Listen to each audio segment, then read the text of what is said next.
Hey everybody, Heather Campbell here for Ellen Hutson, and today I've got a video sharing some new dies and fun techniques that you can use to create with. So this is the Hinged Alpha, and then there's the Hinged Numbers die as well.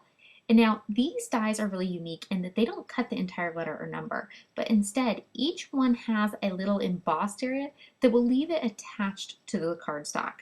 And you can do some really fun stuff with it.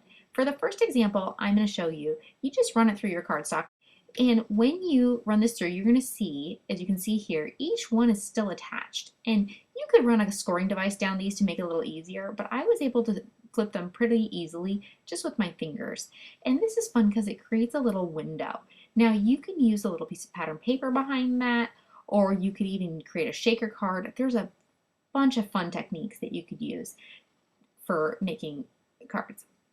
Next, I'm going to show how you can cut these out and basically create a hanging look. So you're going to use a little bit of masking tape here. You're not going to want them to shift. And I'm using a second piece of cardstock to line them up. And I can feel when I push that die up against that upper piece of cardstock where that embossing line is. And that's going to allow me to have a perfectly straight edge as I run this through my Big Shot. Now, once I run it through my Big Shot, you're going to see how these letters are still attached. And I think this is really great, and it shows exactly how these dies work. So if you were to think about a square around each one, it basically only cuts 3/4 of that square. So you can see the very faint embossing line, and that's going to be exactly the line at which I want to cut. Now I don't want to cut off my letters, I want to cut the cardstock around them. So I'm going to use my paper trimmer, and I'm just going to be very careful about how far I go into that letter.